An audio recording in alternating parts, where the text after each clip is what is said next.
Good morning and welcome back to the One Celtic Fans View this morning. How do you feel about that game last night then? Well, there's one thing for sure. Alex Oxlade-Chamberlain said it after the game. We need the fans back in.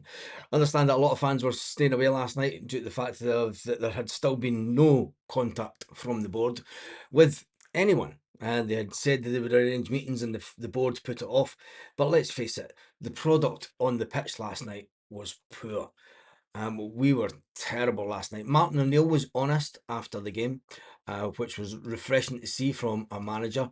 He did say that we should have been at least 3 goals out of sight before the first 10-15 minutes of the game. And Alex Oxlade-Chamberlain says, look, we need the fans in. It's as simple as that. We need the fans. It's refreshing for a player to come in and say that, isn't it? It's not like the captain's been saying it all season. But Oxlade-Chamberlain, there's one thing for sure. He did bring us a get out of jail free card. Where is it? We'll get that up on the screen.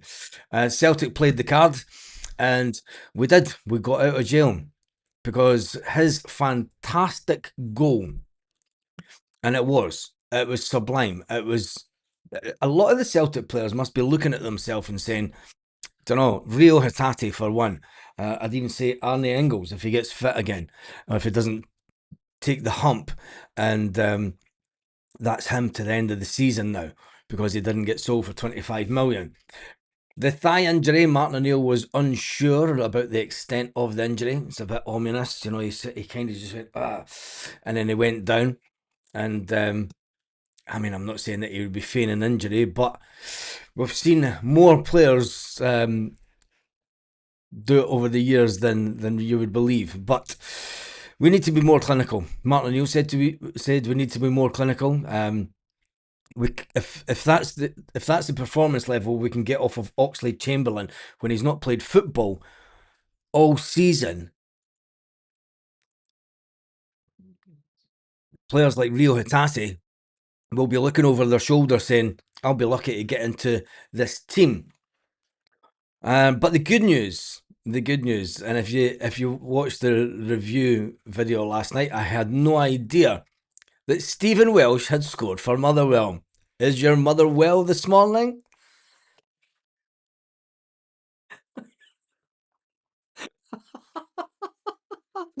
Absolutely fantastic. That was the best bit of the night for me. I'm not sure if Oxlade-Chamberlain scoring that late goal was good enough. And I was just getting my breath back, and I thought, I'm going to go and get a drink. I'm going to chill down, come back on, do a review video. And the review video didn't get off to a great start because I had no idea what was going on. People were saying in the chat that Stephen Welsh had scored. I had to go on to Google to check the scoreline. And then I was like, no, I don't even want to know. It was 93 minutes into the game and they had 3 minutes to go. What a night. What an absolute night. And I'll tell you one thing. The league table looks a little bit better, but did we just paper over the cracks? Let's be honest. We've papered over the cracks all morning, all season. We've papered over the cracks all season. When you look at the league table, I mean, we're still in it, but goals, and I've said it before, and it looked as if we were right up for it at the beginning of the game, but goals are going to come into play at some point. You know, goals will come into play, and I mean, can Hearts keep maintaining the run that they're on? Scraping 1-0 wins is the thing of champions. We've done it enough over the years. You know, all they'll be thinking is just, 1-0 wins until now to the end of the season, and we're champions. The odd draw might get thrown in, but if Celtic maintain the form that we are on just now, I don't think that Celtic will win the league. I don't think that we'll win the league because that was poor to watch last night. And it doesn't matter what you said. Everyone that was watching the watch along, we all thought the season was done and dusted. We thought we were dropping 2 points. We thought that Rangers were winning. But it's never over. It's never over. Their keeper had the time of their life. He did that, didn't he? And I think that we have to acknowledge that the keeper for Livingston, the heroics from that was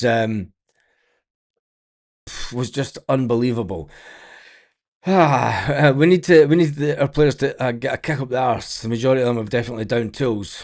We need a better captain as well. I think I've said this before. I think that Callum McGregor has been dragged down to the level, and I'm going to tell you why he gets dragged down. When you have Rio Hatate in the midfield, and Rio Hatate, Callum McGregor's having to think about where players should be because Rio Hatate isn't in the position that he should be. You know, you can blame the captain a lot, but watch the captain shine if Oxlade-Chamberlain starts every game between now and the end of the season. Watch the captain be the player that we all know he can be. That's all I'm saying. Sometimes as a captain, you're having to do more than just your own job. You're thinking, why the fuck is he not there? And you know what was disrespectful from Rio Hatate?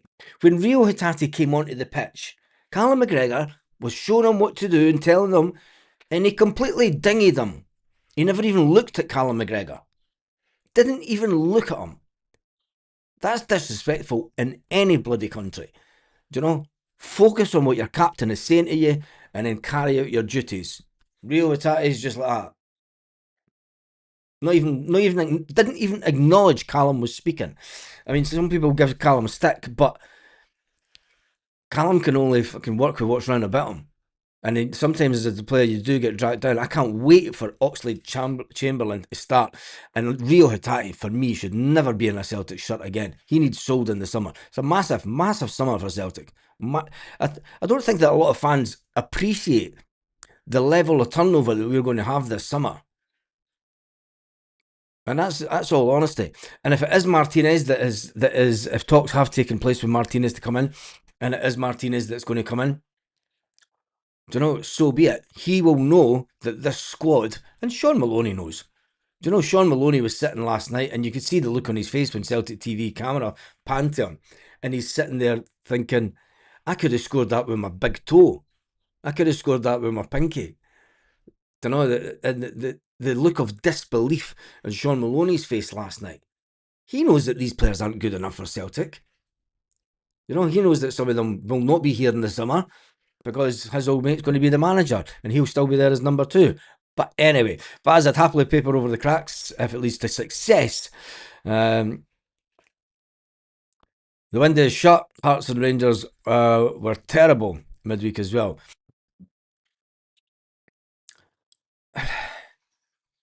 Hearts have been playing the same way all season, grinding out results. You don't need to be good to win the league. You need to be consistent. Well, let's just put that out there. You do not need to be good. The best players, if they're not putting in the work, will not overcome consistency and hard work. And that's what Hearts are doing. Hearts are putting in the work. You know, they're winning ugly. They're being consistent.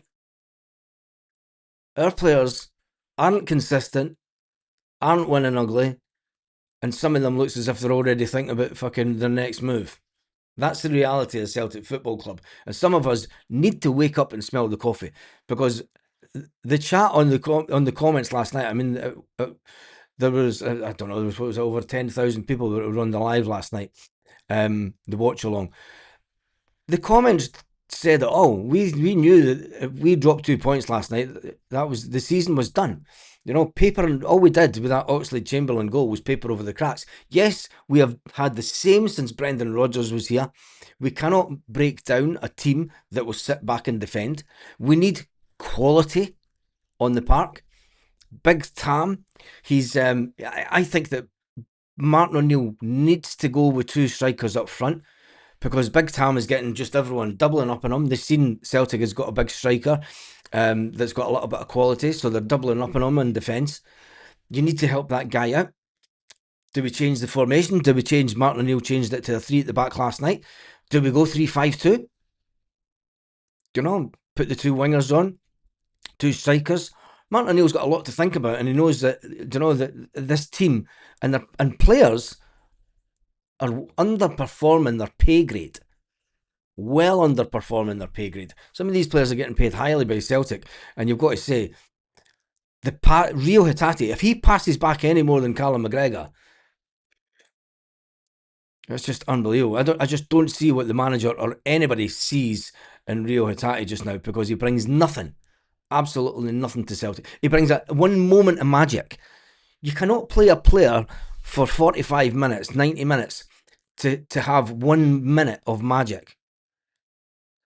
That's fine. If you're winning 3 or 4 now, you can carry a player like that. But Rio Hatate is not getting stuck in.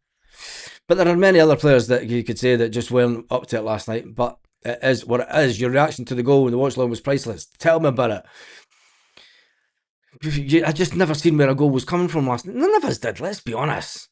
I mean, I think when the ball goes out from Scales to Oxlade-Chamberlain and he gets it on the edge of the box, I mean, Callum McGregor tried it fed outside the box twice last night, but that curling shot, that's pure, that's quality, And Celtic, when they go into the window next year, need to bring in quality of Alex Oxlade-Chamberlain. Now, if it means decimating this squad, getting rid of the remnants of the Ange Postecoglou era, because they're not pulling their weight. Daiz Maeda was good in spells last night, but Daiz Maeda is nowhere near the level that we know that Daiz Maeda can play at. Nowhere near it. Daiz Maeda is playing at around about 70% capacity just now. He's still good, but we know he can do so much better, and we know that Daiz Maeda can rip teams apart. Can I get the dictator's number, as he's doing a great job? The directors. Aye. Hatate needs to be dropped now. He cannot keep playing. Bring him on. Yeah, exactly. That's my. Can I watch another minute of Hatate? A lot of people with the same sentiment. And the big thing on the watch along last night is the amount of comments. Oh no, Hatate. Wasn't just one or two. Don't know. There was the majority of the fans that were watching were of the same opinion. Hatate's coming on, we're fucked. You know, but it's too early to swear. Fuck it. Hopefully Engels isn't too serious. All I'm saying is the fact that Martin O'Neill wasn't too sure what the let's just say that I don't think that the injury was as bad, because there was nothing to say that he pulled a thigh strain. Usually when you pull your thigh muscle, you're maybe going at a bit of pace. It's a bit like the hamstring. But he kind of just went down and then he got back up and then he went down again and wanted off. You could see it in his face that he wanted off. I think that, and Martin O'Neill says that he hasn't, but I think there's a bit of the player that's fucking taking the hump about not being sold. Real makes Colm's job harder. Get a fellow midfielder who knows Calmac inside out, and our midfield will run smooth. Alex Oxlade-Chamberlain is in the house. We finally have a player that knows how Callum McGregor will play, that knows what it takes to play in that midfield, that will go further forward, that will make the runs that are required, that will be in the position, that will play the ball forward. That's what Alex Oxlade-Chamberlain brings to you. The fact that he can play the ball forward. Rio Hatate just takes the ball backward so many times. It is absolutely unbelievable. But tell me what your thoughts are in the comments section.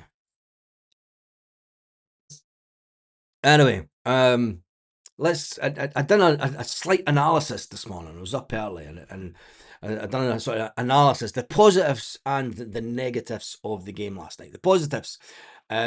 Celtic dominated the opening phase. We could have been 3 or 4 up in the first 5 minutes, never mind 15 minutes. Celtic created lot of chances, something that we haven't been doing. I mean, I could still get the stats up from last night. and that will show you the stats at some point on here. The attack and structure and the pressing of the team seemed to work in the 10-15 minutes. We just didn't have the goals to justify the level of performance that the players were putting in. It was all looking as if it was all going to work out well, but we also know that it didn't. Livingston struggled with the intensity as Celtic initially, the tempo, the movement. If Martin O'Neill was right, if one or two of these goals go in the first 5 minutes, changes the dynamics of the game completely. And then Livingston, they don't sit back. They play the way that they played in the last 10-15 minutes of the game. You know, they're coming out trying to attack. When you look at the stats, I mean, the stats show themselves. You know, 29 shots on goal, 18 shots inside the box, 12 shots on goal, and 9 saves by the keeper. 9 saves by the keeper. There's very rarely over the last couple of weeks have we had 12 shots on goal. Never mind a goalkeeper making the changes. And look at that table. Isn't that sweet this morning? Isn't that sweet? Celtic are on 51 points. Rangers are on 52 with Celtic with a game in hand. Yes, they do have a game in hand. If they win that game in hand, which is the Aberdeen game, which is next month, we will overtake the Rangers in the league.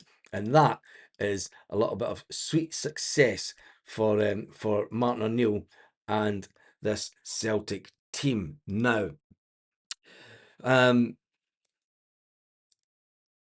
positives about the game. The first half, first 20 minutes, Celtic created a lot of chances. We won the ball up the pitch. We were defending from the front. Everything that you want the Celtic team to do. The only thing that we weren't doing is coming out of defence was the one-touch pass. We were far too slow coming out of the back.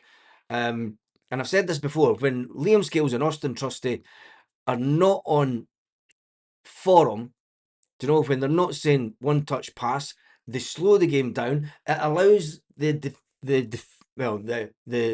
team that came to Celtic Park, it allows them time to get back into their defence. We need to move out quicker from defence. Far too slow coming out of defence last night. From the very first minute, even when we were playing good, we were still far too slow coming out of defence and getting the ball up. But we had strong wide players last night. You know, Dyson did do well, but he's running at 70% capacity as far as I'm concerned. We created chances, but we didn't put them away. Something that we've been talking about, and people say, well, we've brought in new strikers and they're not working. You know, people say, when are we going to bring in players? Well, we brought in 5 players.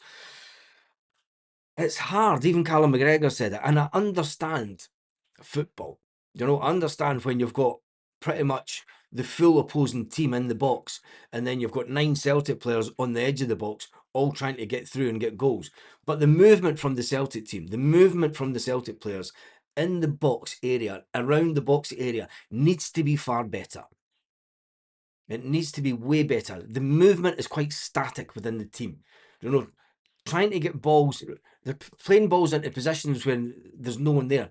Play the ball into feet. Football's not hard. It's not hard at all. Oxlade-Chamberlain showed it last night. You know, get a ball, curl it into a corner, easy. But anyway, the negatives from the game last night: failure to kill games off. Celtic are terrible at trying to kill games off. And that's the sad part. Hatate should not have a shirt. Yeah, he shouldn't have that. Any opponent that comes to Celtic Park, no, just sit back. Just sit back with a line of 6. You know, play another 4 in front of them and a couple of players further forward, and you know, just sit along that 18-yard box. And Celtic can't struggle. Celtic struggle. You know, they completely struggle because the quality just isn't there for Celtic at the moment.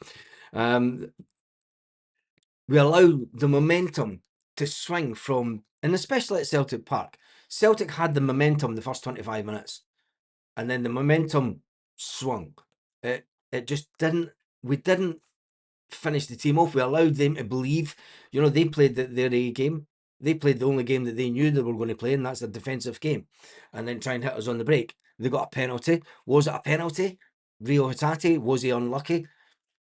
See, when you're not aware of your surroundings and you're not focusing on everything, Hatate goes to scissor kick a ball or whatever he was trying to do, and he doesn't see the defender.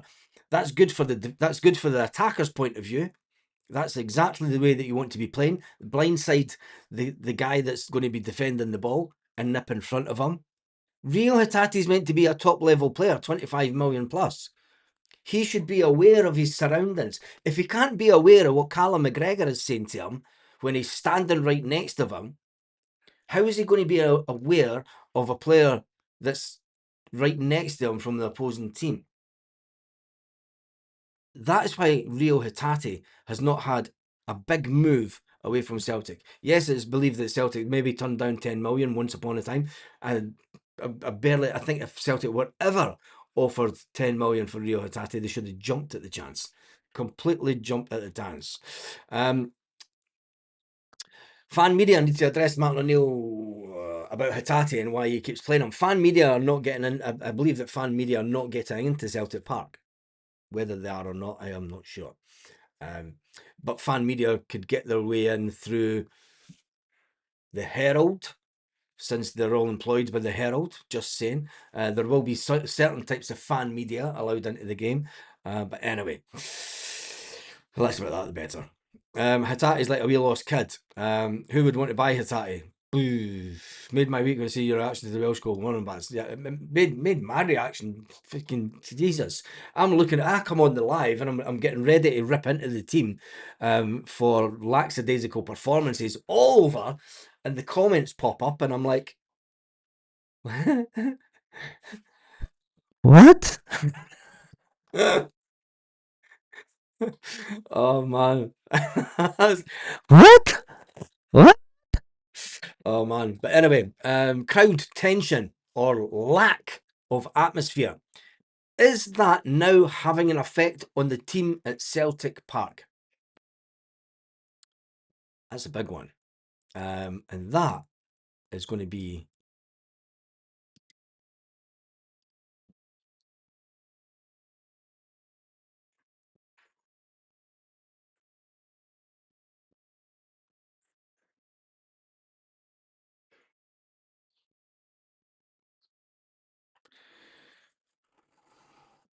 the prawn sandwich brigade element.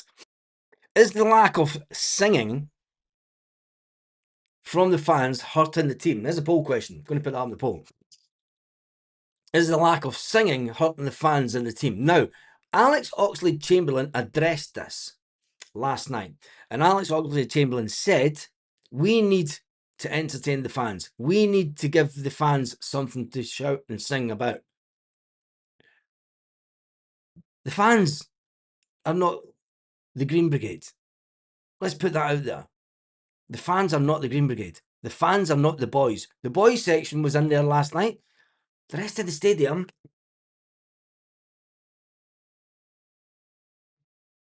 do you know? Who's voting no? You're always going to get some photo phono. The fans are affecting the team. We need the Green Brigade back in. They're the conductors of the crowds. They're not the conductors of the crowds because the crowds don't like the Green Brigade.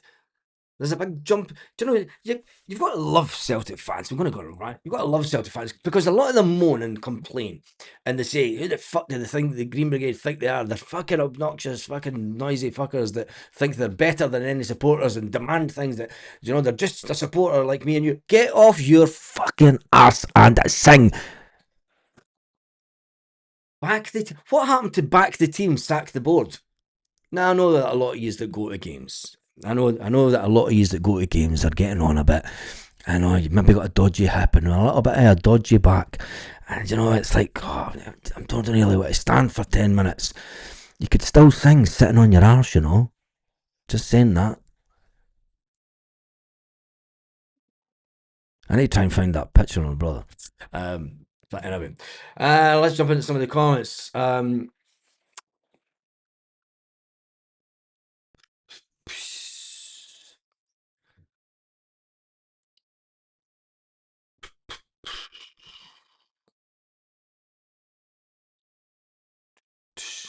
Anyway, Let me just do that. And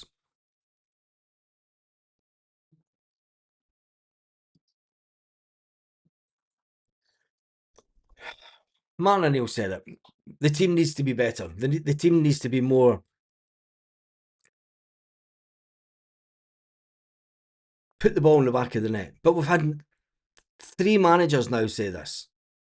You know, I'll tell you one thing. Take pity on the next manager because he's going to have a hard job in his hands.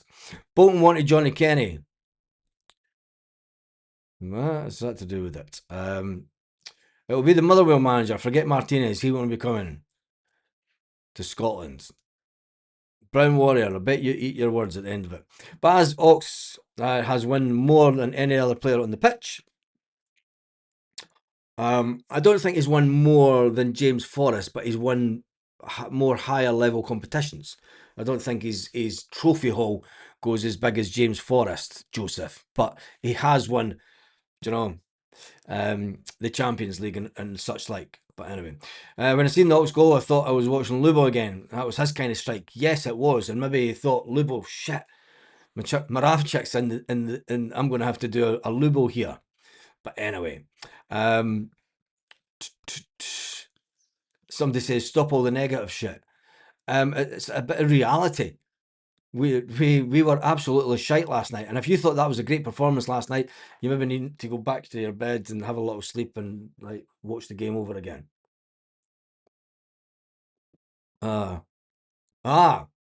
Someone asked who would buy Hatate. I said Bolton. Bolton wanted Johnny Kenny. Yeah, Bolton wanted Johnny Kenny, so there has to be somebody that will buy Hatate. This is very true.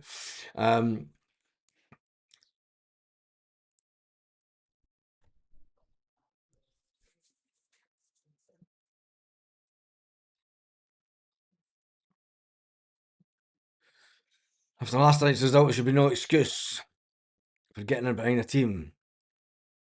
From an old fan. After last night's result, there should be no excuse in getting behind the team. But the thing is the fans aren't getting behind the team, are they? You know, and yes, I mean Oxlade-Chamberlain come out and says, you know, we need to give the players something. We need to give the fans something to sing and shout about. You know, and he was saying that, you know, it's us as players that need to motivate the stands sometime. But I just think at the beginning of a game, the fans should be motivating. Even when at the beginning of the game, there didn't seem much atmosphere when we were creating chances. But it is what it is. Super chat just came on from Magnus. He says, play Welcome to the Jungle through the stadium. Don't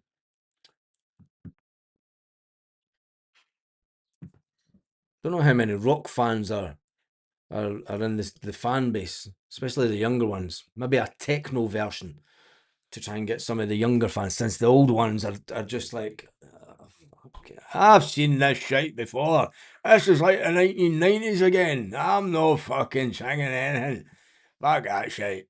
Fucking bish, man. Big Tam. Let's talk about him. Do we pay the 6 whatever million it is for Big Tam? Or is he the type of player? Is he a striker that needs another type of striker to be playing next to him? You've not got an easy shift as a striker at Celtic. That's become more than apparent. Teams ever since 2021 have sat back and just thought we'll go in heavy with the defending. It makes it very difficult for any striker, unless you've got a pinpoint ball, unless you've got a ball that's swung in. Kieran Tierney had a few decent crosses last night when he came on. You've seen the quality of Kieran Tierney. Sriracha's a fantastic player, but Kieran Tierney's better than Sriracha. And I know a lot of fans might say, oh, you're talking shite here. Price tag will tell you. Don't think Sriracha's ever been worth 25 million. Some of the crosses for Kieran Tierney whipping in last night were fantastic. We need that type of quality. And it just shows how far the Celtic fans' expectations have come down.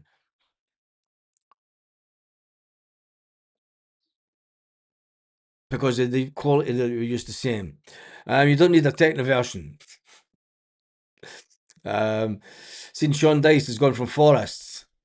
Is that the 20 that the Engels up the spout? 25 for Engels up the spout. I mean, would have Engels really wanted to go there anyway? They've been relegation battle stuff most of this season, and I tell you one thing: if Celtic do get them in the Europa, I'm taking a Celtic win easily. I said about the Motherwell manager getting the Celtic job as well. I don't think the Motherwell manager will be the one for the Celtic job. I don't think that he's high enough profile, because and that's no disrespect to the Motherwell manager, but Celtic are at a crossroads here. Celtic want to bring in the next phase. It will be someone that has a bit of international recognition, because they will want to attract players like Oxlade-Chamberlain. I think that you're going to see a dramatic change in the way that Celtic does its business in the transfer market in the next window. I think out will be the 20-year-olds, the 21-year-olds. We've got enough of them in the squad. If we're going to be investing money in 17, 18, 19, 20-year-olds, it should be for the B team, to make the B team better, so that, spend 2 million on 5 players to get them in to the B team. A lot of Celtic fans will be thinking, what the fuck are we doing? We don't have a B team right now. So we need a manager to come in and address that issue.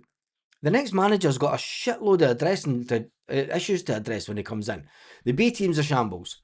There's no one coming through the B team for a couple of years. Brendan Rodgers said it'd be 5 years before the B team starts producing.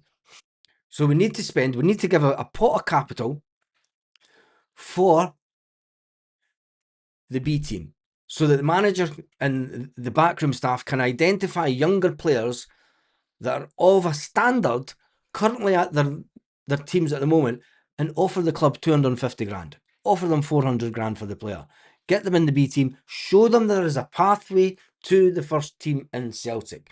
That can only happen with the first team manager's consent. And ever since Ange Postecoglou, Brendan Rodgers, we have not had a manager that is believed in giving the players the pathway into the first team. Brendan Rodgers can talk about it and say that he did, but the reality is far too many younger players left on his watch. Walked away from Celtic because they did not believe in what he was saying about them getting into the first team. Play Paradise City, the grass is green. Yeah, you could play that. Where's that one? Could play Paradise City, the grass is green. Let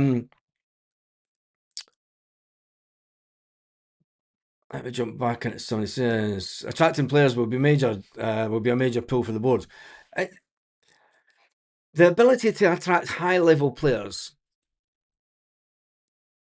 that have experience. Celtic have went down the road of the last couple of years of having to spend money and try and bring in projects. Arne Engels was a project player. £9 million project player, but a project player. He was 21-year-old when he came to Celtic. And Celtic fans will go, 9 million is not a project. Yes, it is in European football.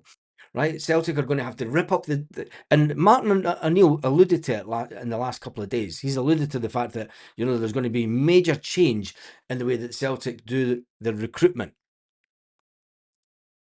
It's going to go back to something similar to the Martin O'Neill era, bringing in players of experience, because James Forrest is on his last legs at 180-year-old.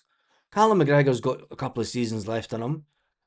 Tony Ralston's not up to it. He's now that far out the picture. I don't think he'll be around long enough. Colby Donovan's the only bright spark coming through Celtic. One player. Kieran Tierney's 28 or something. He's got 4 years left in him. Thankfully, he's starting to find the old form and listen, dropping Kieran Tierney for half a game, for me, is fantastic gameplay from the manager. Just making sure that you keep him fit, keep him hungry, and making sure that you get the best out of Kieran Tierney is a fantastic way to make sure that Kieran Tierney has a fantastic next 4 or 5 years. But you need players in. There's no use bringing in players like Hatate. Dyson Maeda. We've had one good season out of Dyson. When you look at his numbers for scoring goals. Dyson's back to the same Dyson that we had all these years. One good season's not good enough at Celtic. If Dyson Maeda had a Scottish name, you would get fans wanting him out the door quicker than anything. You could absolutely guarantee that. Osmond looks no bad either. Other than him, you're right. Yeah, Osmond. Isn't he? He's been unlucky that he got that injury. I think Osmond is a player that he looks like he's going to be the future of the club, and that Celtic had to go and get him and sell him the fact that he was going to be a first team player. He was an academy player. You've got to remember that Celtic went and got Osmond because Daniel Cummins went, nah, I'm away somewhere else to play football.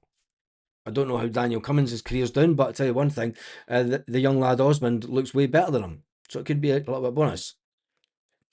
You should get Ellie Still to record Celtic crowd is dead instead of James Brown is dead.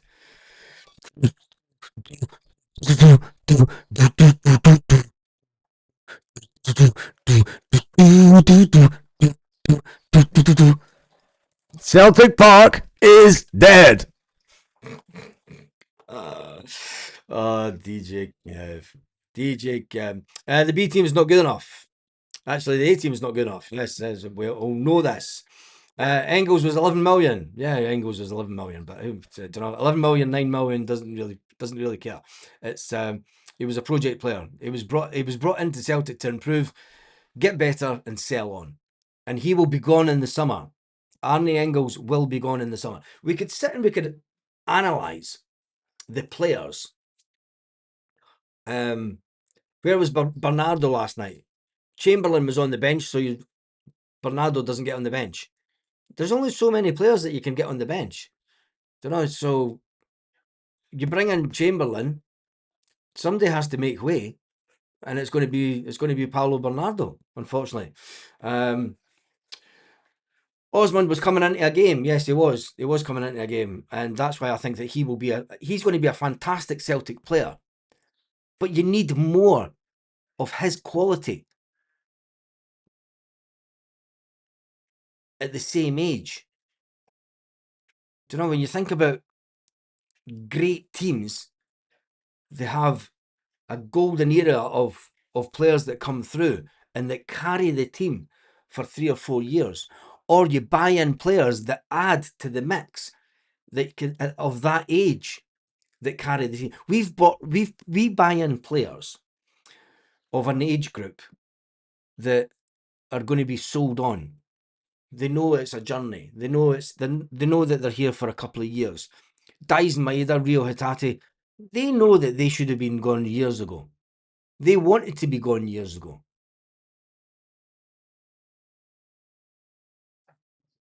It says it all, doesn't it? Anyway, let's finish up that poll. Is the lack of singing from the fans hurting the team? 11% say no. That's the 11% that sit in the main stand. Just waiting on somebody commenting. He's obviously not on this morning. Because there is somebody on this channel who sits in the main stand. Anyway, right, let's end that this morning. And I am going to go and get some breakfast.